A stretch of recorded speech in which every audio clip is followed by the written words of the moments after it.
pessoal, como prometido na aula, eu estou gravando aqui um vídeo sobre integração por funções parciais, no caso que o denominador possui apenas fatores lineares. A gente, nesse caso aí, vai possuir dois subcasos e nós vamos trabalhar com uma resolução disso aí. Para garantir que a gente utilize bem o tempo para essa aula, que é curtinho e que não seja muito cansativo para ser visualizado, nós vamos acompanhar a aula aqui pelo livro do Leitor, do volume 1, na página 551. E aí você tem a seção 9.5, que é a integração das funções racionais, ou seja, integrar funções que são em formato de fração, em forma de fração. E aí vamos utilizar o método das frações parciais. No caso que a gente falou aí, quando o denominador tem somente fatores lineares, ok? Então, basicamente a ideia do método é pegar uma função como essa, h de x, que é na forma de dois polinômios, né? Do quociente de dois polinômios. O polinômio p de x sobre o polinômio q de x. Né? Então, basicamente a ideia é você observar essa função, que é uma função racional, e verificar se o polinômio do numerador tem um denominador, tem um grau maior ou menor do que o do denominador. Se esse grau for maior, a gente tem aqui uma fração imprópria, né? Então a gente vai precisar simplificar isso e dividindo o numerador pelo denominador várias vezes até que nós consigamos encontrar uma expressão em que o numerador tenha o grau menor do que o grau do denominador, que aí tem uma fração própria. Ok? Por exemplo, nesse caso aqui, ele deu essa função racional e nós temos aqui um polinômio do quarto grau e um do segundo grau. E daí o que ele fez? Ele dividiu o numerador pelo denominador, fez uma divisão de polinômios e aí simplificou essa expressão.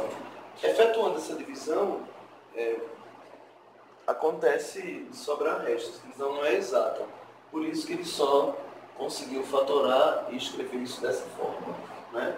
Por exemplo, se eu pegar aqui x² menos 10x2 mais 3x mais 1 e dividir por x² menos 4, então a gente vai obter aqui, por exemplo, x², então eu vou multiplicar, vem para cá, menos x², x² vezes menos 4 vai dar menos 4x2, mais 4x2, aqui eu vou ter 0 menos 6x2, aqui mais 3x, então eu vou aqui, eu tenho menos 6x2, então eu tenho que multiplicar por menos 6. Menos 6 vezes x² menos 6x2, vem para cá mais 6x2. Aqui esse cara vai dar 0, pode somar. Porém, aqui vai dar menos 6 vezes menos 4, dá mais 24. Vem para cá mais, menos 24, né? Opa, o apagador está longe. Então, eu vou ter aqui menos 24, então o que vai sobrar? Esse 3x vem para cá, porque não tem como somar com 24, mas menos 24 mais 1 dá menos 23. E aí o que aparece? Ó. Observe que é como se eu ainda devesse dividir 3x menos 23 por x² menos 4. Mas essa divisão é impossível de fazer, né? Porque esse cara tem um grau menor do que o grau, no caso, do divisor, que seria o denominador. Então, essa expressão toda se resumiu a quem? x² menos 6 mais esse cara dividido por esse, tá aqui, ó. 3x menos 23 dividido por x² menos 4. Então, na prática, fazer essa integração aqui, se eu quisesse integrar desse lado, seria equivalente a integrar do outro lado. E aí, como estamos tratando de polinômios, o autor, em geral, quando trata com essas igualdades aqui de polinômios, ele coloca 3 tracinhos para dizer que essa igualdade é uma identidade de polinômios, né? Certo? Então, basicamente, a ideia vem daí, de tentar reduzir um pouco essas frações, aí, principalmente observando o grau do numerador. certo? Então, ele mostrou aí que eu posso integrar o outro lado, etc. Ok? Então, o método que a gente vai usar para integrar frações desse tipo, P de x sobre Q de x, é o método das frações, da soma de frações parciais. Está aqui, né? Eu posso escrever P de x sobre Q de x como a soma de frações parciais. Então, mais à frente a gente vai ver como é que isso é feito, uma ilustração sobre isso, e estudar os dois casos. Dentro os dois subcasos em que o denominador possui somente fatores lineares. Então, em geral, ele fala aqui também, se você for ler o que ele explica, ele vai dizer que no curso de cálculo não dá para a gente fazer um estudo muito aprofundado de todas as relações que acontecem aí para ver a natureza dessas frações parciais, etc. Porque isso envolve uma outra álgebra que não é a álgebra que a gente vê aqui, por exemplo, no curso de ciência da computação, certo? É uma álgebra mais avançada. Então ele vai apenas colocar algumas ilustrações para a gente estudar os casos e aplicar apenas. Então o primeiro caso é aquele em que os fatores do polinômio Q de x, que é o do quociente, o denominador, são todos lineares e nenhum deles é repetido. Então eu tenho sempre fatores diferentes. Quando eu pego a expressão e fatoro ela vai aparecer sempre com fatores diferentes. Ok? Então ele está dizendo aqui, ó, é como se eu pegasse o meu Q de x e pudesse transformar num produto em que eu tenha isso, A1x mais B1, A2x mais B2, etc., a nx mais bn. Isso é uma fórmula genérica, claro, porque eu não sei quantos fatores podem ter, eu sei um polinômio genérico. Mas a partir do momento que eu sei o que é, eu tenho aí um número finito de fatores. Então, o que mais? Então eu tenho esse polinômio, e aí ele diz o seguinte, né? Os fatores não são idênticos, e aí a gente vai escrever essa razão, né? Como, olha aí, o símbolo da identidade, polinômios. É claro que equivale ao nosso igual, né? Mas para polinômios o mais formal é usar isso. E aí a gente vai transformar isso nessa soma de frações parciais. O que é? Eu vou ter A1 dividido pelo primeiro fator, mais A2 dividido pelo segundo fator, e assim por diante, até o AN dividido pelo enésimo fator. Esses caras aqui, ó, A1, A2, etc., AN, são constantes que nós vamos determinar durante o cálculo, ok? Então ele faz aí uma ilustração, ele faz um exemplo para, né, ele chama de ilustração, que é para ilustrar a ideia exposta aqui. Observe que ele só afirmou e não colocou como um teorema e, portanto, não está provando, tá certo? Porque a demonstração, né, a prova dessa identidade aqui não está no âmbito do cálculo 2. Então a gente precisaria de mais ferramentas matemáticas para entender como se deduziu essa identidade. Tá bom? Então vamos passar para essa ilustração.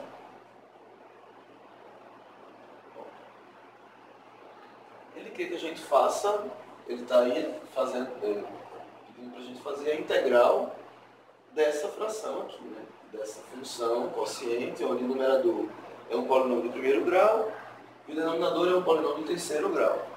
Então, nesse caso, eu já tenho aí uma fração própria, o numerador tem grau menor que o denominador, basta para isso, então, fatorar o denominador. É o que nós vamos fazer aqui. Ok? Então, ele fala aqui, né? Fatoramos o denominador e obtendo isso aqui. Bom, então eu troquei a posição aqui consegui trocar a posição do celular para gravar melhor. E a gente estava falando aqui sobre essa fatoração, que é bem simples, né? Só colocar o x em evidência, e aí eu vou ter que vou ficar com x ao quadrado menos x menos 2. E aqui eu já sei que esse caso, eu vou ter assim, x ao quadrado menos x menos 2, ou você usa aquela regra da soma do produto, ou você resolve essa, coloca como equação de segundo grau, resolve, encontra as raízes, e aí escreve x menos cada uma das raízes. Então, eu vou ter x menos 2 e x mais 1, certo? Então, eu fatorei aquela expressão x ao cubo menos x ao quadrado menos 2x nesse produto aqui de fatores. Nesse caso, os três fatores não se repetem e é o que se encaixa com o nosso caso aqui da...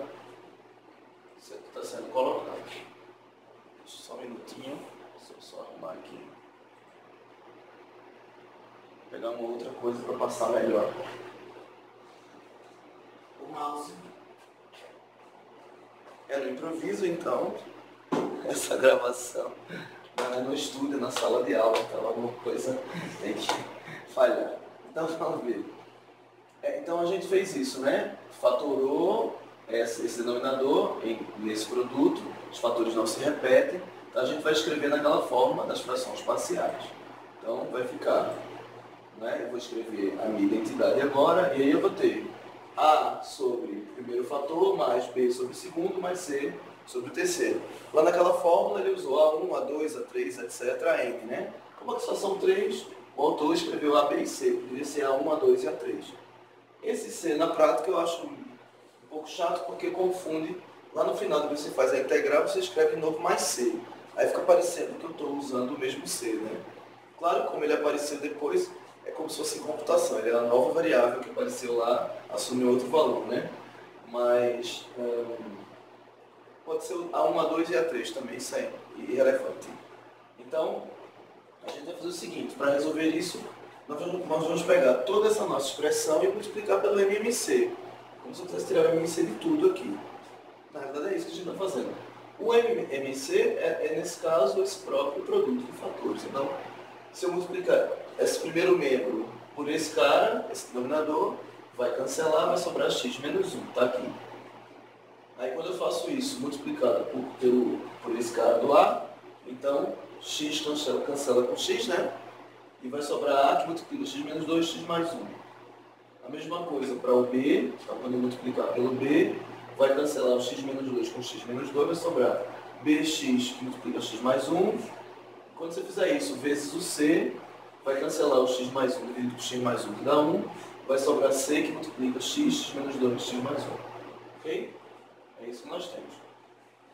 Um ponto a observar é o seguinte, é que como eu tenho um quociente, né, uma fração, a gente pode ver o domínio disso aqui. O domínio disso aqui é o conjunto de todos os reais, com exceção do zero, que vai indefinir essa expressão, o 2, que também, 2 menos 2 dá 0, indefine a expressão, e o 1, menos 1. Né? Então, o 0, 2 e menos 1 são os números reais que estão excluídos do nosso domínio.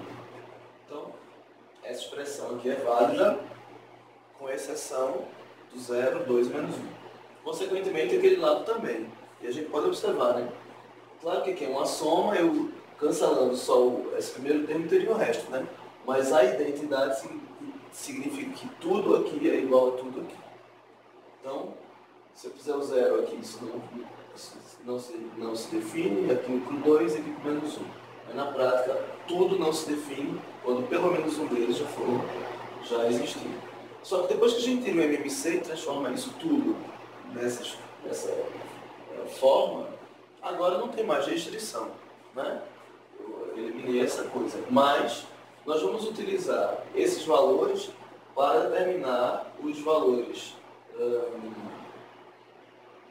das constantes A, B e C. Certo? Então, vamos fazer o seguinte, vamos pegar agora essa nossa identidade que ele chamou de 2 e vamos substituir pelos valores 0, 2 e menos 1 no lugar de x. Certo? Então, se eu substituir x por 0, aqui vai dar menos 1, aqui vai dar menos 2, aqui vai dar 1, né? Menos 2 vezes 1 dá menos 2, menos 2a. Certo, né? Isso equivale a dizer que a é igual a meio. E aí vou fazer a mesma coisa, vou substituir o x por 2, então aqui vai ficar 2 menos 1 dá 1, aqui 2 menos 2 dá 0, cancela o a, tem a, aqui não, 2 mais 1 dá 3, vezes 2, 6, 6b. E aqui 2 menos 2 dá 0, cancela o termo que tem c. E a gente vai fazer a mesma coisa com o menos 1. O menos 1 aqui vai dar menos 2, menos 1 aqui vai cancelar esse termo, aqui também cancela o b, Menos 1 aqui vai dar menos 3 vezes menos 1. Dá 3, 3C. Então, menos 2 igual a 3C, C igual a 2 terços. Então, encontrando os valores das constantes, a gente vai reescrever essa expressão aqui. No lugar do A, do B e do C, colocar os valores obtidos. Então vai ficar assim, ó. Assim, só um minuto. Antes de passar para frente, ele também coloca um outro método para determinar isso.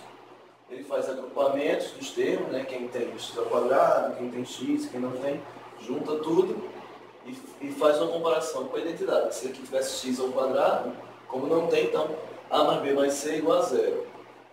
Aqui que tem x, ó, esse cara tudinho aqui, a menos a mais b menos 2c igual a 1. E menos 2a, que é o termo independente, igual a menos 1. Só que isso vai gerar um sistema de equações, e aí, dependendo da quantidade de equações que eu tiver, esse sistema pode ser difícil de resolver. Não é o caso, porque é um sistema simples, isso também faz com que a gente possa determinar os valores das constantes, mas vai dar o mesmo resultado.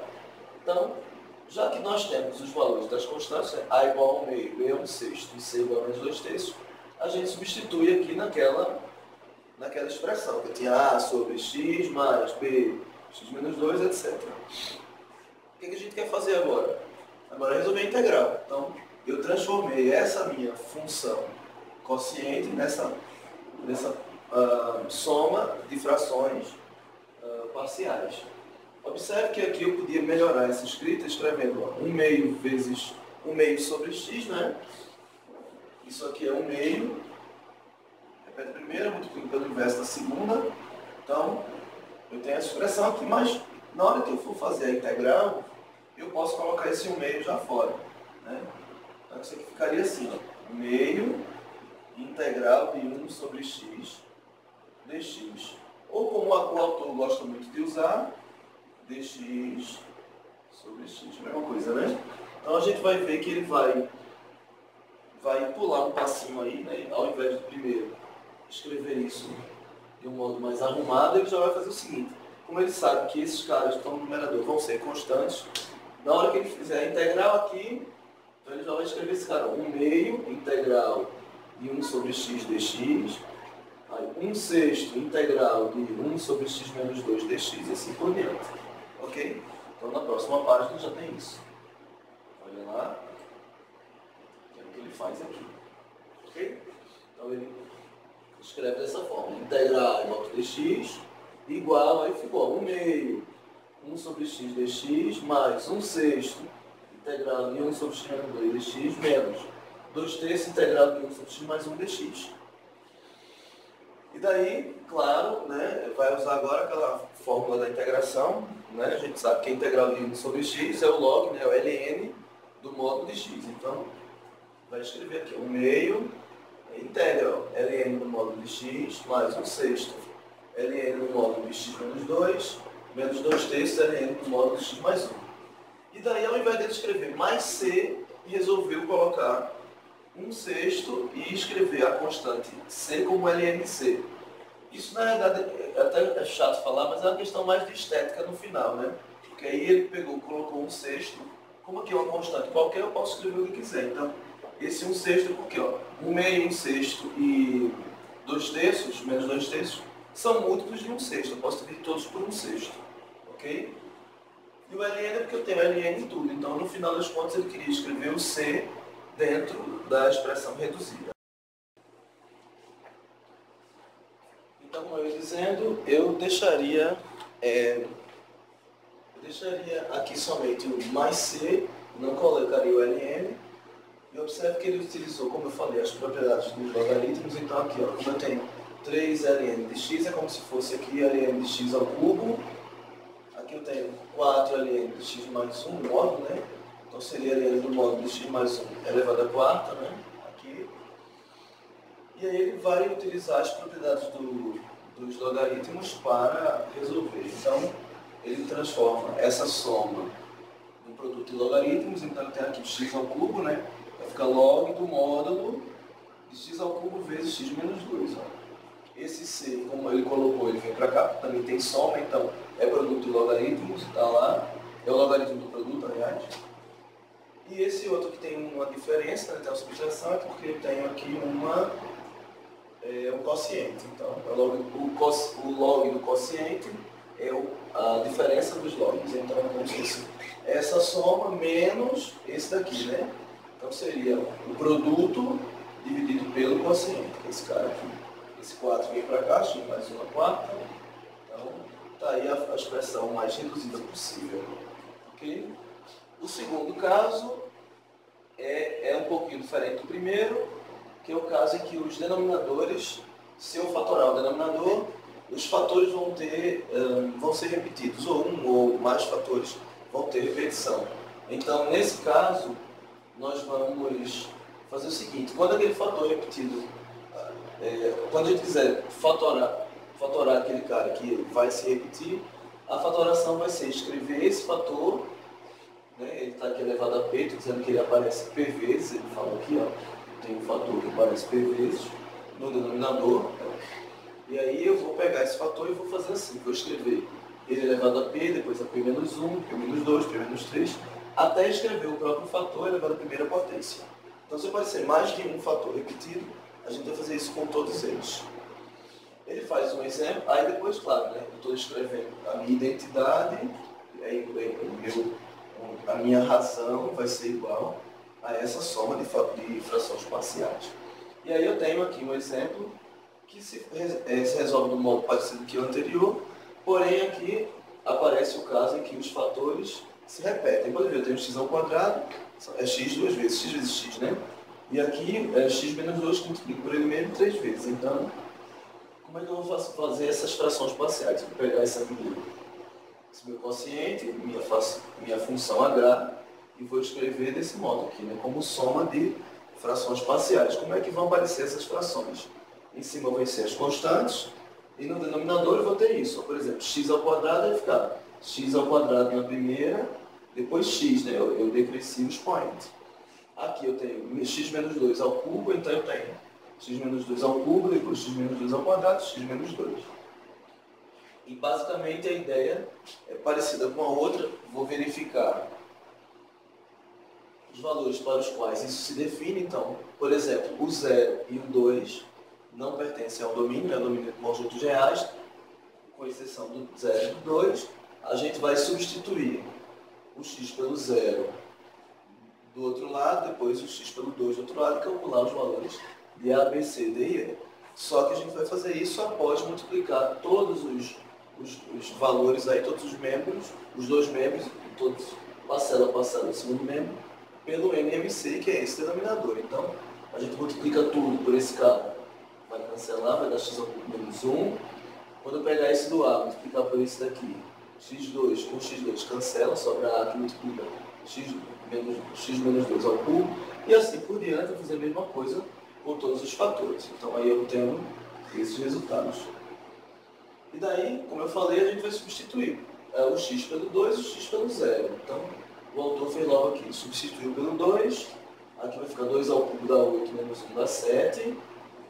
E aí, ó, aqui substituído pelo 2, cancelou, deu 0. Aqui 2 ao quadrado dá 4, 4c, cancela e cancela, dá 0. Então, encontra-se o valor do c, e depois substituindo por 0, eu vou ter menos 1, aí vai dar menos 2 ao cubo, vai dar menos 8a. Pronto. Então, A é igual a 1 oitavo. Tendo esses valores aqui, né, dados, a gente agora vai substituir o A por 1 oitavo e o C por 7 quartos e vai resolver, por exemplo, cubo das diferenças de dois termos. Então, cubo do primeiro menos 3 vezes o quadrado do primeiro pelo segundo, mais 3 vezes o primeiro pelo quadrado do segundo, menos o cubo do segundo. E aí, resolve, distribui isso aqui, né? Esse binômio, aquele que é o quadrado das diferenças de dois termos, aqui também de 3. Distribui tudo e vai ficar com a expressão assim, bem grande. Substituiu A por 1 oitavo e distribuiu, ó, cubo do primeiro menos 3 vezes o quadrado do primeiro pelo segundo, mais 3 vezes o primeiro pelo quadrado do segundo, menos o cubo do segundo. E aí vai. Tá, aí você vai distribuindo, vai fazer a mesma coisa aqui. E depois que você tiver toda essa expressão feita, Aí vai multiplicar, né? Esse cara é x2 vezes x2, é vezes menos 4. Vai multiplicando e aí reduz os termos semelhantes, ó. Né? Separa quem tem x à quarta, quem tem x ao cubo, quem tem x ao quadrado, quem tem x e assim por diante. Para quê?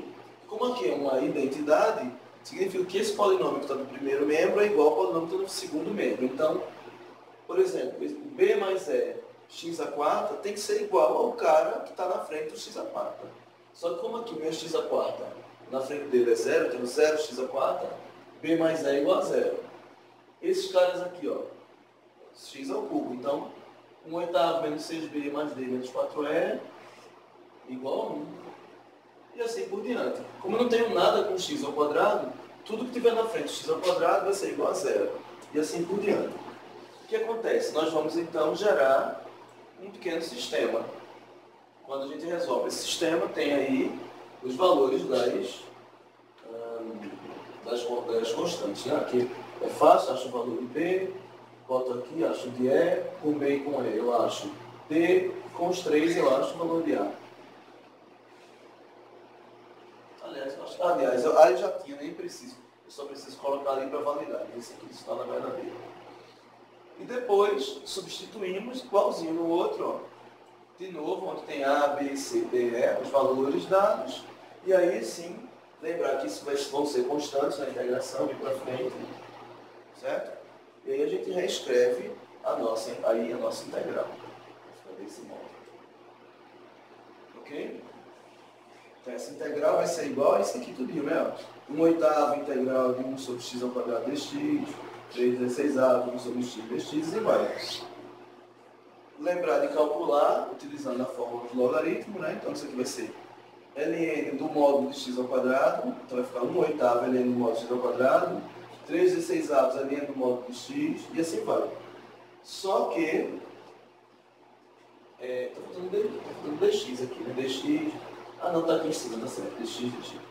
Só que depois aí o autor já utilizou as propriedades dos logaritmos e já reescreveu tudo. Veja, na nossa aula, calculando essas integrais e colocando mais c, olha, agora eu fiz o mais c, colocando mais c, dependendo da forma como está, você pode dar uma melhorada nessa expressão. Ele aqui pulou uns 2 ou 3 passos para chegar nessa forma, né? Mas aí lembro das propriedades dos logaritmos para tentar dar uma reduzida nessa expressão, tá certo? Basicamente, a gente tem que pegar uma função que é um quociente e observar o denominador. Né? O numerador, se o numerador tiver um grau menor do que o denominador, vamos fatorar o denominador. Se essa fatoração determinar fatores que não se repetem, é o primeiro caso. Se determinar fatores que se repetem, é esse segundo caso em que a gente vai pegar os fatores e vai escrever nas frações, né? Cada um com um expoente reduzindo até chegar no expoente 1. Ok? Então, na nossa aula, eu vou passar os exercícios para a gente praticar. Então, obrigado pela atenção e até a próxima. Espero que estudem bastante e bom estudo para todos.